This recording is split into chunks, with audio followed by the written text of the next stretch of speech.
You smothered her laugh, you crushed her smile, and you left us with the nightmare of the unimaginable.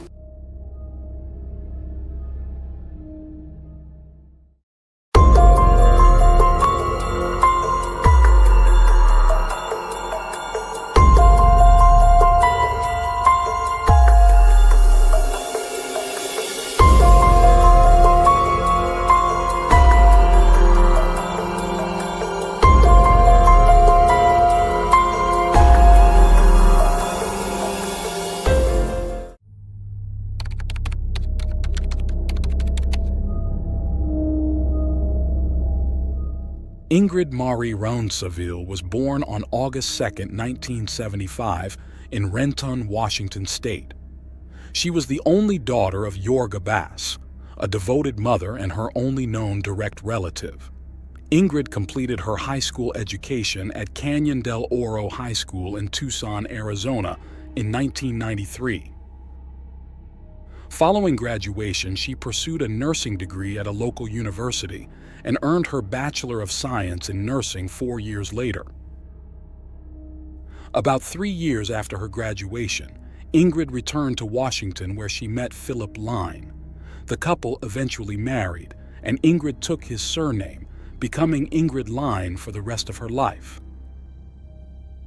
The joys of motherhood followed her marriage, with the birth of her daughters, Reese, Brooke, and Noelle, each born 2 years apart. Her daughters were consistently her greatest joy and purpose in life. Around 2014, Ingrid's marriage to Philip encountered difficulties, leading to a divorce that was finalized amicably, with both parents sharing custody of their daughters. Despite the separation, Ingrid retained her vibrant, energetic personality. At this time, she was working as a nurse at the Swedish Medical Center, where she was highly regarded by doctors, patients, and fellow staff for her dedication and professional commitment. Her career was undoubtedly the second most important aspect of her life. Her relationship with Philip evolved into a supportive friendship, easing the co-parenting of their daughters. This emotional maturity greatly benefited their children's upbringing. Additionally, the presence of Yorga, Ingrid's mother, was a constant source of support, playing a crucial role in her life and the lives of her granddaughters. 2 years post-divorce, by 2016, Ingrid was well settled. She enjoyed her job, which provided a satisfactory income, and lived with her 3 daughters in Renton, Washington, just a 32-minute drive from her workplace. Socially, she was fortunate to have genuine friendships, which enriched her life further. It could be said that Ingrid was content with her life, and she felt the same. Yet in her early 40s, she found herself longing for a romantic partner, a desire unmet by her social circle. Consequently, she decided to explore online dating. After encountering various men on the app, none seemed suitable for a deeper connection until she finally met someone who caught her interest. John Charlton, born in the late 1970s in Seattle, was the son of Ray and Joanne Charlton, both military personnel with strict expectations regarding the behavior of John and his sister Shannon. They aimed high for their children's futures, providing them with the best education possible and expecting them to help with household chores. However, it soon became clear that John was not living up to his parents' dreams. He harbored resentment towards them and others, a sentiment that followed him throughout his life. John's frustrations often surfaced, especially when he was under the influence of alcohol or drugs, substances to which he frequently turned. His legal troubles began in 1997 with a misdemeanor assault charge in King County, followed by a charge of reckless driving in Washington State the next year. Over time, the relationship between John and his parents deteriorated, reaching a breaking point in 2006 when, exhausted, Ray and Joanne sought a protective order against him. They had tried everything to make living together bearable, But their son's erratic and inexplicable behavior made basic agreements impossible. John's increasingly threatening demeanor led to the protective order request in Thurston County, where Ray stated that his son was verbally abusive and often tried to provoke fights. However, this request for a protective order was later denied. Ray informed the court that his son's problematic substance use stemmed from immense pressure he felt, which he believed was causing significant mental instability. On June 24, 2006, south of Ogden, a woman and her baby were waiting in the back seat of their van while her husband shopped in a bookstore. Suddenly, John appeared, demanded they exit the vehicle, and drove away with it. The police were promptly notified, and the van was spotted on Interstate 15. An officer followed it to a store parking lot in Riverdale, Utah, where John was arrested. According to Utah's police and judicial records, John was charged with aggravated robbery. He agreed to plead guilty to a lesser charge of attempted aggravated robbery and was sentenced to 1 to 15 years in prison. However, he only served about 21 months and was released on June 24, 2008. Just a few months later, John added to his criminal record with a felony robbery conviction in Montana and a misdemeanor assault in Idaho. He spent approximately 3.5 years in prison before being released onto the streets in 2012. From that point on, details about his life became murky.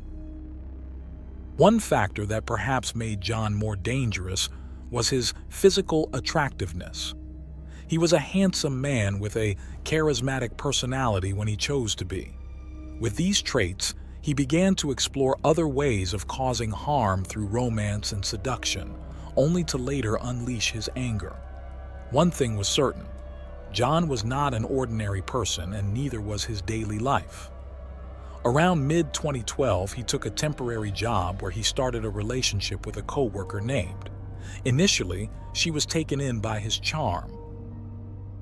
However, there were some signs that, although not entirely clear to her, made her cautious. Something about him, something unsettling and mysterious in his demeanor. Trusting her instincts, she decided to end the relationship. By 2013, they had parted ways. After that, there was a string of women in his life, whose identities remained confidential for security reasons. These women were later consulted by authorities regarding John's criminal career and personality traits. In their subsequent statements, the ex-girlfriends revealed details such as aggressive and dangerous behavior, as well as confessions of major crimes he claimed to have committed, the veracity of which authorities were trying to ascertain. Broadly speaking, John lacked stability in both his work and personal life. Essentially a homeless day laborer, he would either sleep on the streets or stay at the homes of ex-girlfriends, with whom he maintained casual relationships.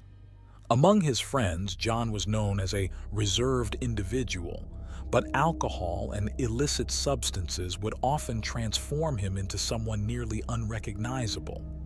This complex character, whose physical attractiveness often opened doors for him, was the same man Ingrid met through an online dating site.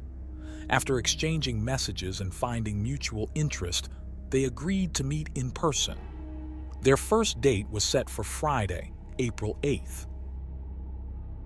The plan was to watch the Seattle Mariners' opening game and then, if things went well, go out for drinks afterward. On the eve of their date, Ingrid shared her plans with friends and coordinated with Philip so he could look after the girls that evening. On April 8th, John and Ingrid attended the baseball game, which started just after 7 p.m. They enjoyed themselves enough to continue the evening at a local bar. Around 10:35 p.m., Ingrid texted a friend to confirm that everything was going smoothly with her new acquaintance. However, the night took a sinister turn shortly after. It appears that Ingrid brought John back to her home. Instead of the intimacy she had hoped for, she met a tragic end. The seemingly pleasant man she met online revealed his darkest side. He not only took her life, but also dismembered her body using a sharp gardening tool. After cleaning the crime scene, he placed the parts into plastic bags he had found in the kitchen. He then took Ingrid's car keys and drove her vehicle, a 2015 Toyota Highlander, to Seattle, where he disposed of the remains. John likely continued to drink alcohol after disposing of the evidence, as he did not show up at his ex-girlfriend's house later that night or the next morning, even though she had expected him early on Saturday and was surprised by his absence. Meanwhile, that same morning, Philip arrived at his ex-wife's house around 10 a.m. to drop off the girls. Despite repeatedly knocking, he received no response. He then took a closer look around and noticed that Ingrid's vehicle, which was usually parked outside, was missing. This was particularly odd because he knew Ingrid was off work that day, which was why she had made plans to go out the previous night. Ingrid was a devoted mother who always wanted her daughters close by, and she was invariably at home when Phil brought them over. If her romantic evening had gone on longer than expected, they had a trusting enough relationship that she would have told him to keep the girls longer. Concerned by her absence, Phil repeatedly knocked on the door and tried calling her cell phone several times, all attempts unsuccessful. He then decided to contact Ingrid's mother. Shortly after, Jorga arrived with a spare set of keys Ingrid had given her for emergencies.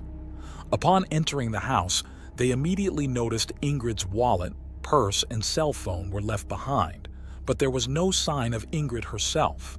She quickly checked the last messages on her daughter's phone and saw messages from John about the date. She then sent a text to John, asking if he knew anything about Ingrid's whereabouts. He replied that they had indeed gone out the previous night but had parted ways after the game because she needed to return home to her daughters. She informed him that a police officer would need to speak with him since he might have been the last person to see her. After that, all communication from John ceased, prompting Ingrid's mother to alert the authorities.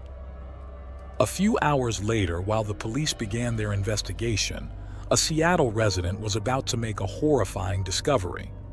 As he was taking out his recycling, he noticed 3 white kitchen bags at the bottom of another bin, out of place because kitchen waste is organic and does not belong in the recycling.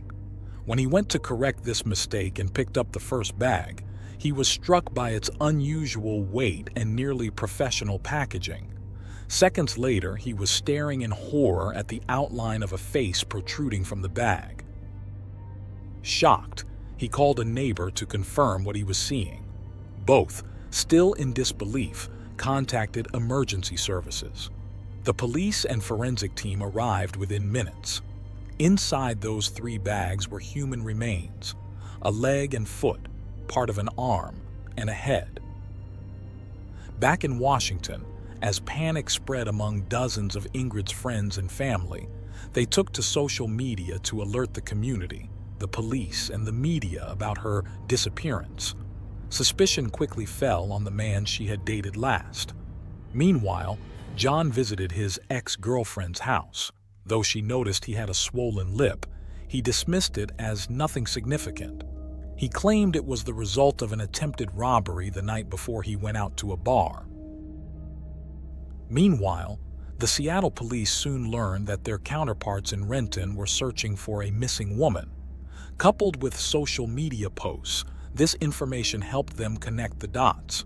After comparing the photos shared online with the remains found, they identified them as belonging to the same person. A search warrant was issued for Ingrid's home, where a thorough search revealed an almost empty box of garbage bags, similar to those found in the dumpster. Bloody traces were found in the bathtub drain, and perhaps most damning, a pruning saw with blood, tissue, and bone on its serrated blade was found leaning against the bathroom wall. The examination of Ingrid's computer allowed officers to access her purchase of tickets for the Mariners game. Considering the link she had with Phil, the police initially pursued this lead since an ex-husband might harbor resentments. However, he was quickly ruled out. The car was located in downtown Seattle on the night of April 11, 2016. The police lifted 3 fingerprints from underneath the driver's door handle, where they also found the same type of white garbage bags. Subsequently, the officers interviewed John. His online dating profile indicated he wasn't looking for anything serious, but that was not a crime. At first glance, he seemed like a normal guy. When asked about his residence to ensure they could contact him again if needed, he admitted to not having a fixed place to live. The officers sensed some discomfort when they asked about Ingrid. In his account, he said that after the baseball game, they took a bus and went to Ingrid's house. He believed there might have been an intimate encounter, but he wasn't sure because he had passed out. He added that she had not wanted to introduce him to her daughters and had later left him downtown. He woke up hours later on a bench in front of a building. Regarding his last interaction with Ingrid, or at least what he remembered of it, John claimed to have sent her a message that morning asking how she had slept. As the investigators delved deeper into his story, they uncovered his peculiar relationship with his ex-girlfriend, but that was not illegal either. John eventually asked for a lawyer. The officers left the room but did not stop the video recording. If everyone already thought he was odd, what happened next confirmed it. The cameras captured John rolling up his sweatshirt to use as a pillow while he took a nap on the floor.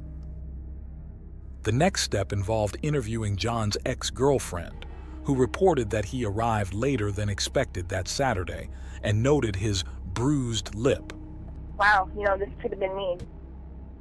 However, this was not particularly surprising to the agents, as they had already observed an abrasion on his head and scratches on his chin, chest, and arms. Simultaneously, the analysis confirmed that the fingerprints on Ingrid's car matched John's. Consequently, on Monday, April 11, 2016, John was brought before a judge who set his bail at $5 million, a sum he could not afford, resulting in his detention as the primary suspect in Ingrid's murder. Several of John's former friends and ex-partners came forward to assist the police with the investigation. Additionally, an extensive search for the rest of Ingrid's body commenced, involving the FBI and other regional law enforcement agencies, due to the grisly nature of the crime. John was assigned a public defender who argued that no forensic evidence or expert testimony linked him to the crime. Nevertheless, on Tuesday, April 12th, the judge dismissed these arguments and found probable cause to hold him on a charge of second-degree murder. That evening, hundreds gathered near Ingrid's home for a vigil to honor her memory. Those who knew her highlighted her excellent human qualities, and friends present expressed that the pain of her loss felt like an open wound. They acknowledged that the hardest impact was on her family, particularly her mother and 3 daughters, who were deeply affected by the tragedy. The following day, Wednesday, April 13th, the county coroner's office officially confirmed that the remains were Ingrid's. The preliminary autopsy report listed blunt force trauma as the cause of death, although the exact date of the crime could not be determined. 2 days later, a sanitation worker found more body parts in a different recycling bin. On April 18th, a man received a phone call from a neighbor. Inside his recycling bin, a torso with a pierced navel was discovered. Ingrid had a navel piercing, confirming the remains were hers. As part of gathering evidence for the trial, police returned to Ingrid's house. This time, they dismantled the plumbing and found more blood in the newly exposed drain trap. They also used a chemical called luminol, which glows in the presence of blood traces, confirming that the crime scene had been cleaned. Despite the initial findings in the preliminary autopsy report, further examination of the body by the forensic pathologist revealed more details. Upon closer inspection, small signs of bleeding were found in Ingrid's eyes. Additionally, Marks on her neck led to the definitive conclusion that she had been strangled, and subsequently, her body was dismembered in her own home. The toxicology report indicated that Ingrid had no drugs in her system, but her blood alcohol content was 0.74. On October 2, 2017, in a King County courtroom, John pled guilty to first-degree premeditated murder. His guilty plea was part of a plea bargain that resulted in a shortened trial, sparing Ingrid's family and the community from the ordeal of a lengthy and distressing jury trial. However, his plea was not solely an act of mercy to alleviate the victim's family's suffering. It also afforded him certain procedural benefits. The sentencing hearing took place on January 5, 2018. John's parents attended the court in a dual show of support for their son and respect for the grief that Ingrid's family was enduring. During his brief statement in court, John acknowledged that no words could suffice to ease the pain he had caused, admitting the irreversible harm of his actions. The impact statements from Ingrid's family then resonated deeply. Phil condemned John for taking away a vital companion and the mother of their children, lamenting the maternal guidance and cherished family moments that his daughters would now forever miss.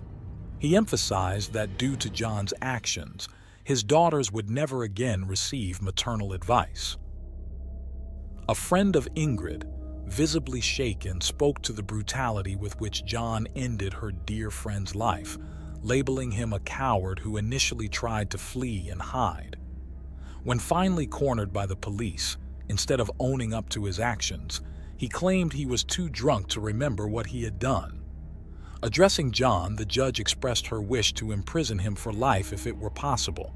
Instead, she sentenced him to 27 years and 9 months in prison, adhering to the recommendation of the prosecutors as part of the plea deal that facilitated the shortened trial. Ultimately, the sentence handed down was the harshest possible under state sentencing guidelines. A member of John's defense team expressed hope that his guilty plea and the prison sentence might offer some closure and perhaps a measure of peace to Ingrid's loved ones.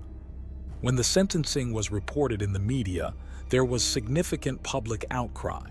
Many expressed their dismay, particularly because John could potentially be released by the age of 60. Furthermore, his failure to provide a motive for his actions did not work in his favor. No further arrests have been made in connection with Ingrid's disappearance.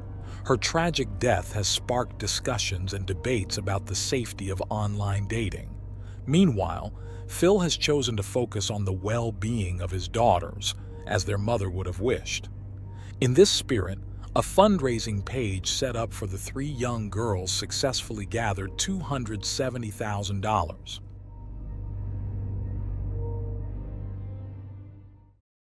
Thanks for tuning in to Unreal True Crime. If you're intrigued by mysteries from around the world, check out our new channel, Latin Crimes, where we dive into the gripping true crime stories of Latin America. Don't miss out. Subscribe now for more thrilling investigations.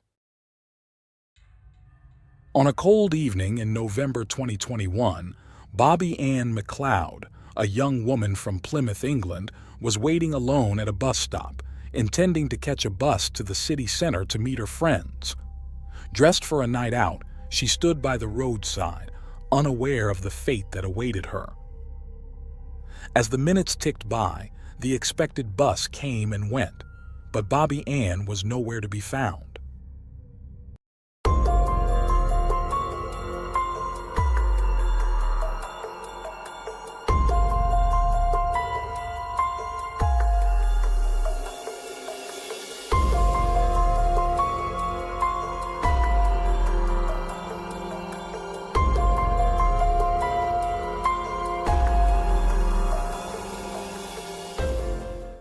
Bobby Ann McLeod was born in 2003 in Plymouth, a lively coastal town in the southwest of England. She grew up there with her parents, Donna and Adrian McLeod, and her older brother Lee. The McLeods were a tight-knit family, always making an effort to show each family member their personal worth and importance to the family harmony. Besides the love they shared, the parents instilled strong values in their children like responsibility and respect. This probably explains why there was no competition between the siblings for their parents' affection and attention. This situation helped Bobby Ann and Lee forge a real sibling bond, without the usual rivalry for the spotlight at home. This doesn't mean they were angels or never fought. They had their typical sibling squabbles, but their affection for each other was clear to those around them. Bobby Ann and Lee were lucky to live in Plymouth, a place with a rich history dating back centuries, known for its monumental buildings and stunning seafront that often impress visitors. Surrounded by such a positive environment, Bobby Ann thrived, becoming a popular and cheerful person, always with a bright smile on her face. People who knew her from high school described her as a pretty girl with fair skin, long hair, not very tall, and with a delicate demeanor. Her kindness, loyalty, and willingness to help others made her a great friend to many. Like many teenagers, Bobby Ann was drawn to the rebelliousness of alternative rock and its provocative lyrics. She listened to artists and bands like Pink Floyd, Nirvana, Queen, and even the controversial rapper Eminem. Despite the loud music that challenged the norms, Bobby Ann remained the sweet girl everyone knew. She loved watching Disney movies, with Lilo and Stitch being her favorite, fascinated by the blue alien, her favorite color. At school, she was known for her artistic talent and creativity. She was always motivated and clear about what she wanted in life. One of her goals was to graduate from high school, and upon achieving that, she aimed for higher education. She entered university aspiring to become an interior designer. Around this time, she also experienced young love, starting a relationship with a local boy a year younger than her. They made a cute couple, got along well, and shared many friends. Donna and Adrian, as parents, and Lee, as the older brother, approved of the relationship, seeing that the young couple didn't neglect their responsibilities because of love. In fact, since they were all busy with studies during the week, they made sure to plan time together on weekends. So, on Saturday, November 20th, 2021, nobody at the McLeod's home was surprised when Bobby Ann said she would go out with her boyfriend, keeping up with their routine of nurturing their romance. They had plans to meet some friends at 8 p.m. in the city center.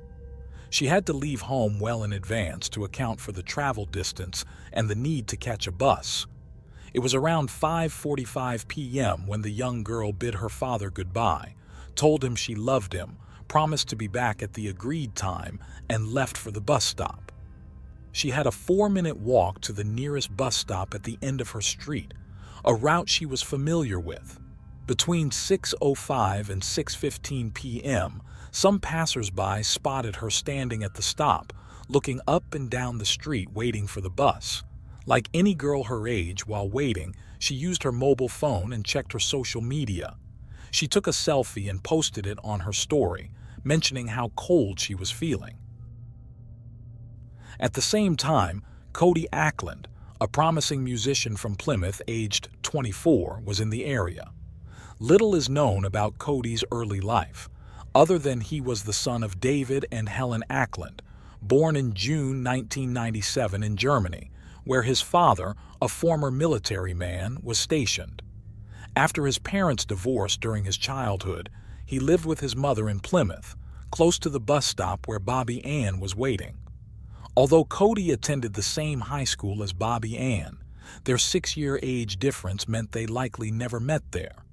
After school, he worked various jobs, but music was his passion, leading him to become an indie rock band's lead guitarist and songwriter. To those who knew him, he was a nice guy making a name in the local music scene, with no history of violence or trouble with the law.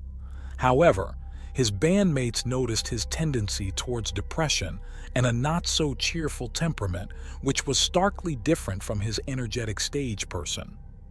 Unknown to many, Cody harbored interests far removed from the music world, and behind his friendly and sometimes melancholic exterior lurked a much darker side.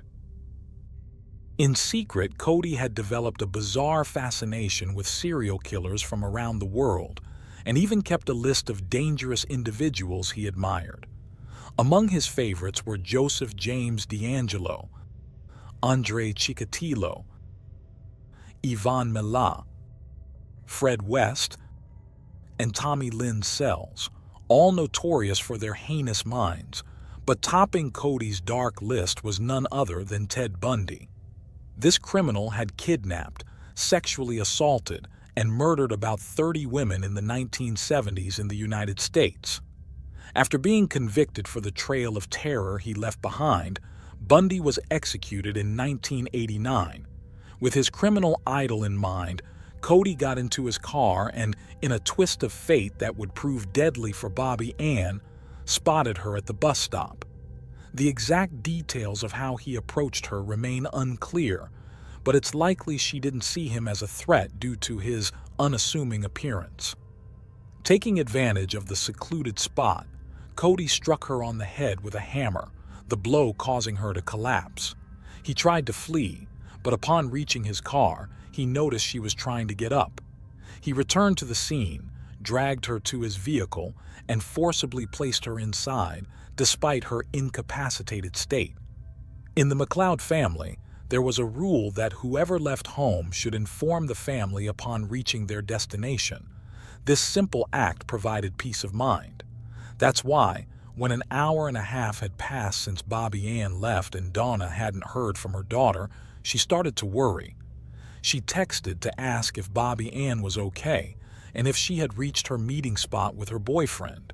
With no reply from Bobby Ann and her phone going unanswered, which was out of character, the family grew anxious.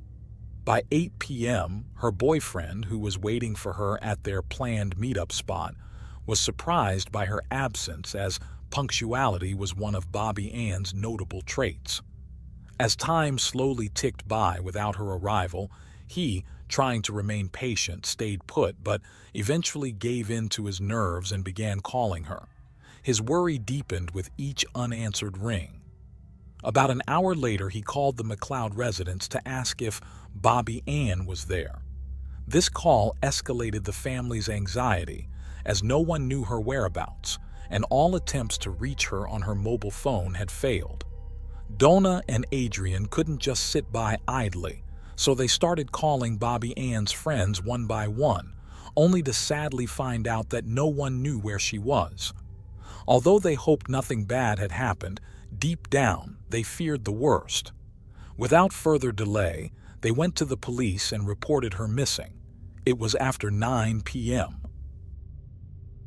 The next day, November 21st, 2021, the police launched a search operation in the area, joined by the McLeod family, friends, and volunteer neighbors. They also distributed flyers throughout the city featuring Bobby Ann's photo and contact numbers for any sightings. Her disappearance was widely reported on social media and local news outlets. One of the most heartfelt appeals came from her brother Lee, who pleaded on social media for everyone in Plymouth to help search for his little sister. He urged anyone with any information about Bobby Ann to come forward, as he desperately wanted her back home. The police tried to trace the young girl's path from her house to the bus stop, but found nothing noteworthy. Knowing she planned to take a bus to the city center, they inquired with the bus service to see if she had boarded any of their vehicles, but this lead quickly went nowhere. However, during interviews with locals, the police received a crucial tip from a resident who had passed by the bus stop the previous afternoon and seen Bobby Ann there, around the time she took her last social media photo. This confirmed that she had reached the bus stop and stayed there for some time, giving investigators a starting point. Upon searching the nearby area, officers found a pair of AirPods behind the bus shelter, later confirmed by Donna and Adrian to belong to Bobby Ann. The area around the bus stop was cordoned off with yellow tape, and the police conducted a thorough inspection, even getting on their knees to search for any potential evidence. The search extended to all nearby streets. Since Bobby Ann never boarded the bus and her AirPods were found close to the bus stop, authorities considered the possibility that she might have been abducted or attacked during a robbery attempt. Believing public involvement was crucial in gathering information to find the missing student, the authorities turned to the media, calling on anyone with even the slightest information related to the case to come forward to the nearest police station.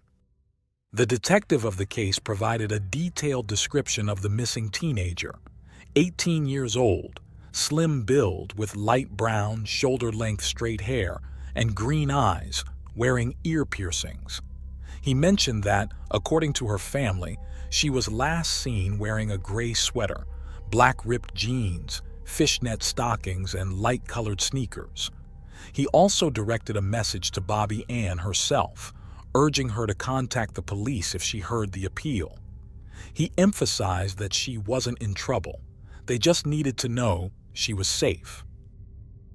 Another task for the investigators was to track her mobile phone, which led them to the city's outskirts, though they couldn't pinpoint the exact location. However, luck struck that same day.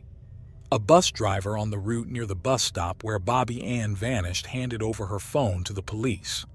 He explained that on November 20th at 7:15 p.m., a local found the phone and an empty AirPods case at the same stop used by Bobby Ann. When a bus arrived at 7:23 p.m., the local spoke with the driver and handed over the items, assuming the owner would come looking for them. The next day, after seeing news of Bobby Ann's disappearance and her last sighting at his bus stop, the driver decided to give the found items to the police. On November 22nd, the family, police, and volunteers continued searching for clues in the fields, forests, and roads around Bobby Ann's area, but found nothing, growing increasingly desperate. Then, on November 23rd, 2021, at 1:17 p.m., a voluntary witness's statement at the police station significantly shifted the investigation's direction.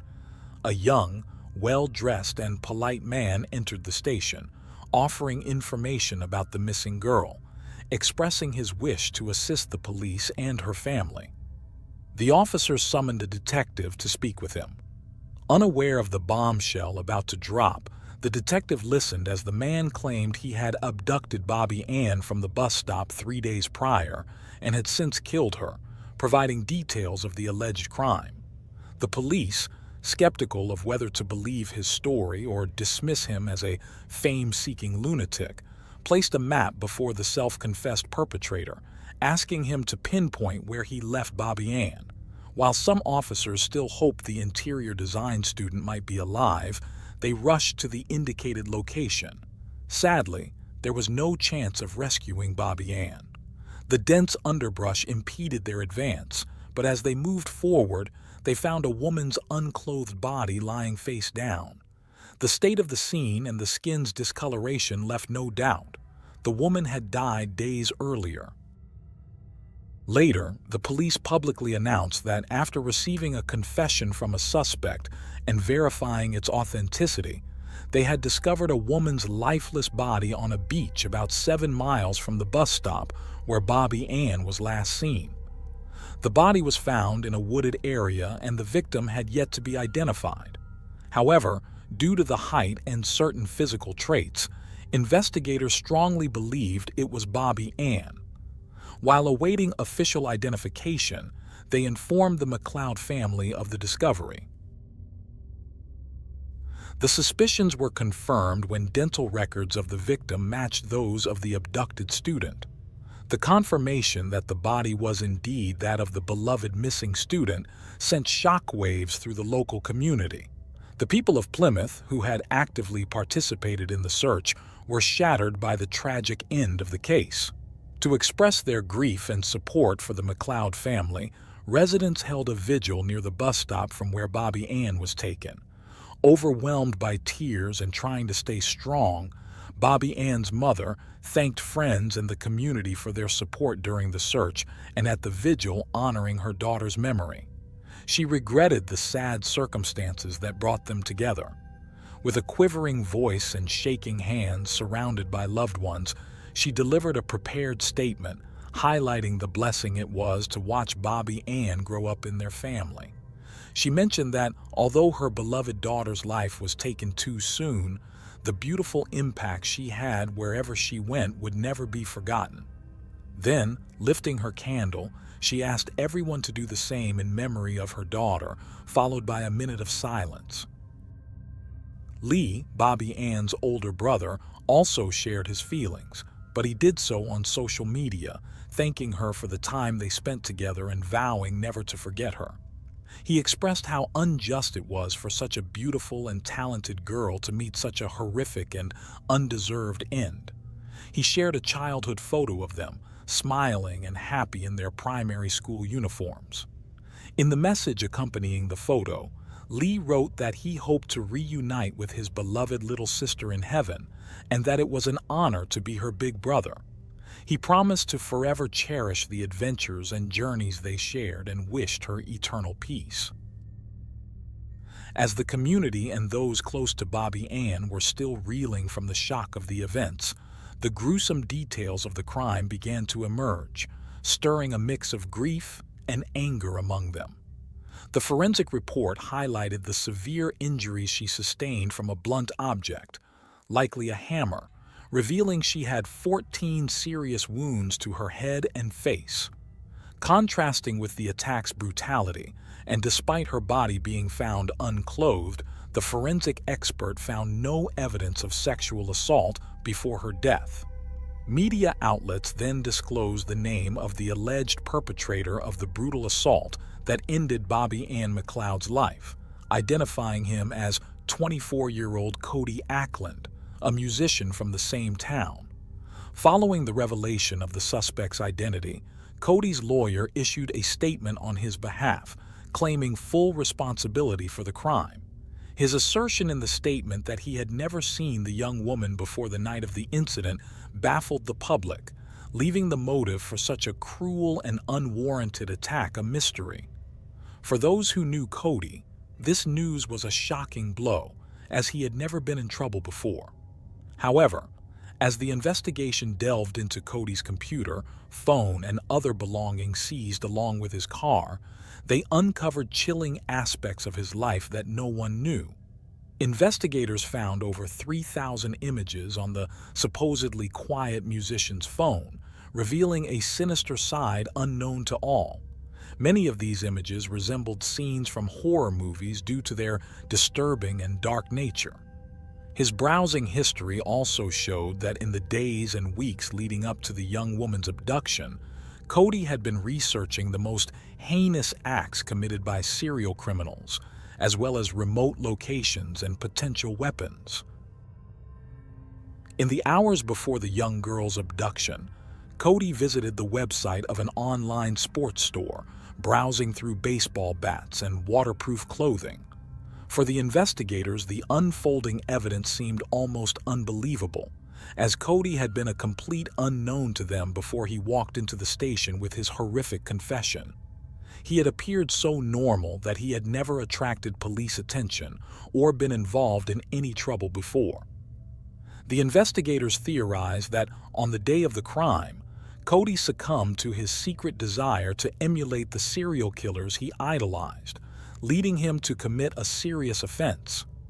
They believed Bobby Ann was simply in the wrong place at the wrong time, her life tragically ending due to a stranger's urge to act on his dark criminal instincts. They speculated that if Bobby Ann hadn't crossed his path, Cody might have targeted anyone else, regardless of age or gender, with his sole intent being to take a life, not necessarily to commit sexual assault.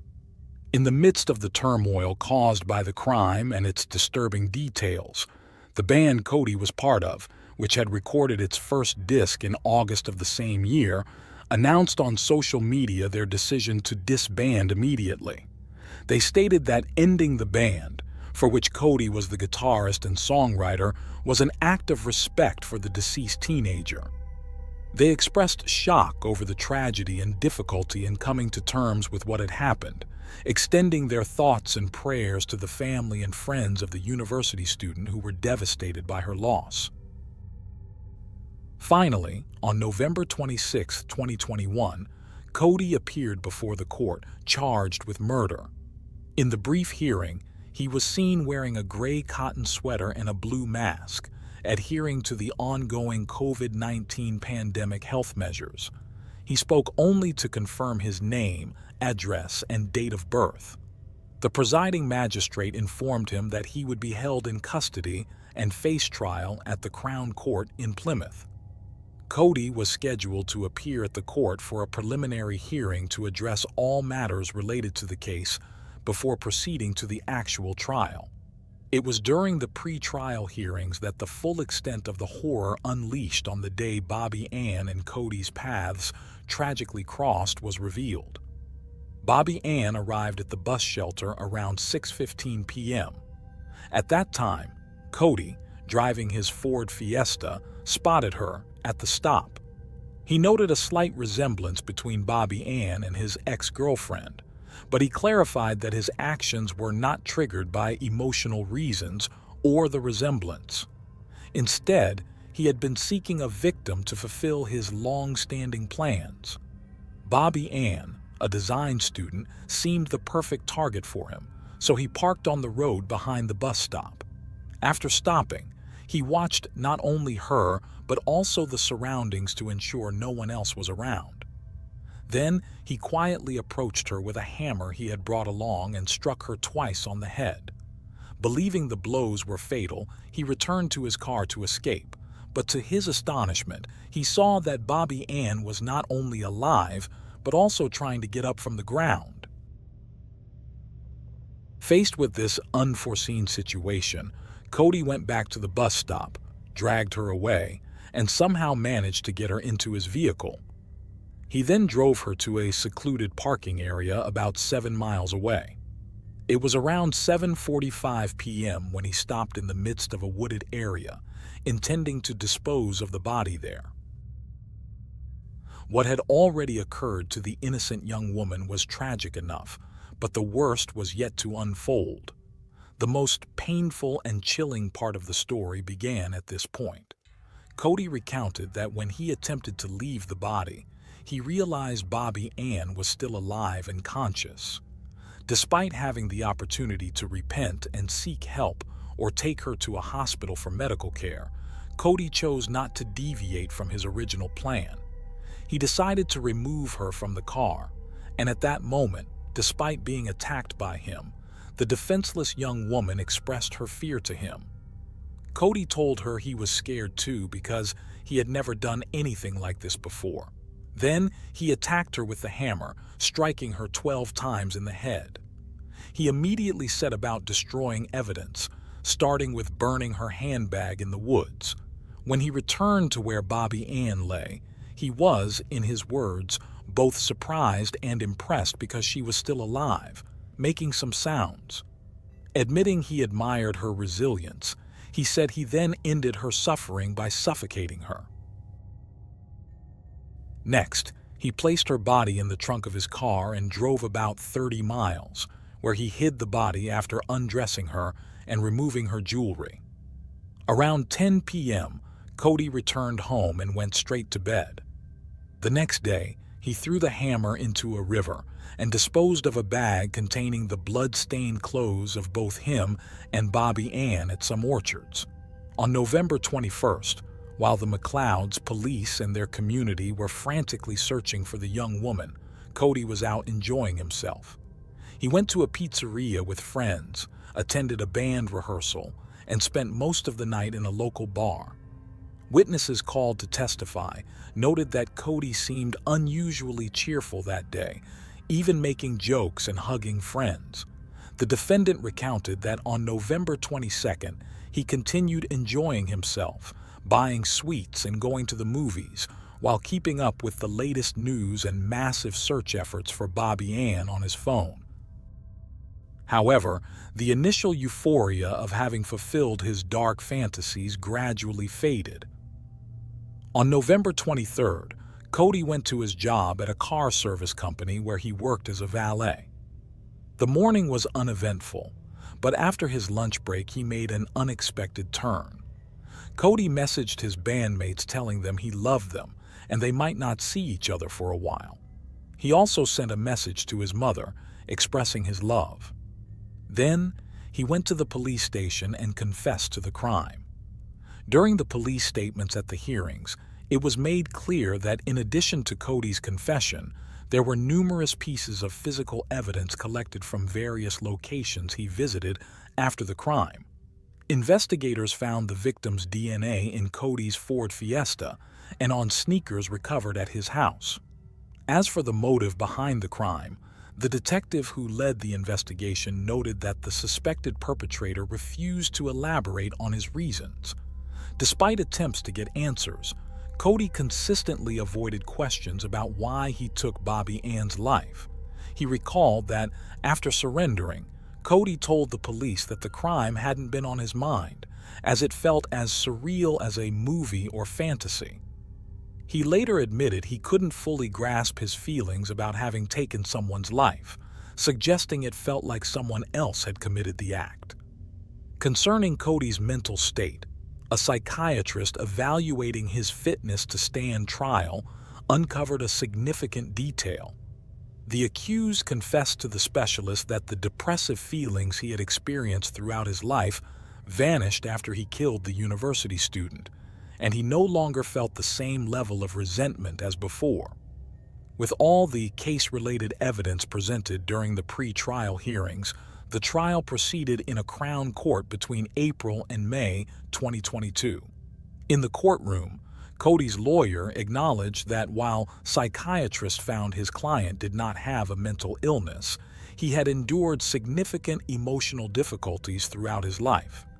He mentioned that Cody was diagnosed with attention deficit hyperactivity disorder, dyslexia, and anxiety from an early age, and had battled depression for at least 7 years.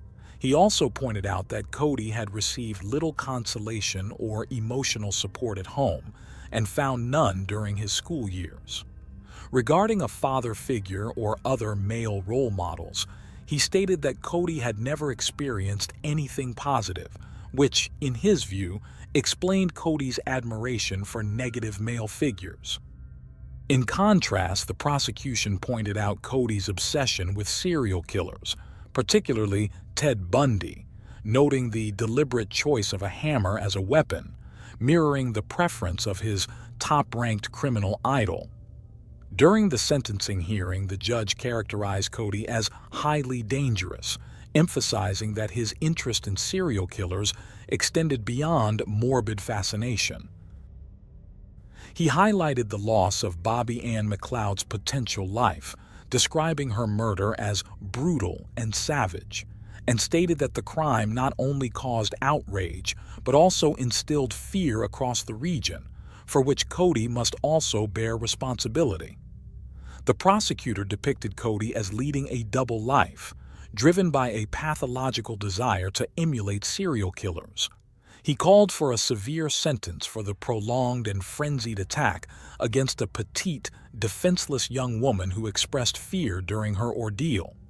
The prosecution presented a victim impact statement from the McLeod family, portraying Bobby Ann as a beautiful and bright young woman full of future plans, brutally stolen from them. They expressed that life without her was unbearable, and while acknowledging no sentence could match the severity of the crime, demanded the full extent of legal retribution. The defense attorney, on the other hand, argued for mitigation, citing Cody's voluntary surrender and confession, which provided the McLeod family with some closure and knowledge of their daughter's fate. When delivering the sentence, the judge addressed Cody directly, stating he had brutally ended the life of a wonderful young woman after a prolonged torment. He sentenced Cody to life imprisonment, setting a minimum term of 31 years before eligibility for parole. 6 months after the tragic day her life was extinguished, the time came to bid farewell to Bobby Ann McLeod. The profound impact of her case on the community and the genuine affection of the locals for the friendly and beautiful young woman and her family were once again evident. On May 26, 2022, the day of the interior design student's funeral, hundreds lined the streets of Plymouth to pay tribute as the procession passed through the city center. The hearse, covered with a blanket and plush figures of her favorite childhood characters, Lilo and Stitch, was drawn by a horse-drawn carriage. At the funeral, Bobby Ann's favorite music, alternative rock, played, and many attendees wore band t-shirts and black jeans as a nod to the beloved young woman. Out of respect, they avoided wearing ripped jeans, the fashion she donned on the day she was attacked. One of the most touching moments was when people left flowers and balloons at a memorial bench near the bus stop, where the attack and abduction occurred. Cody's obsession with one of the most notorious serial killers of the 20th century led him to commit the unthinkable. His crime shattered a family and community still mourning the loss of the delightful young woman he killed. And with this, we conclude today's episode of Unreal True Crime. Join me next time as we delve into the details of history's most horrific crimes. Goodbye.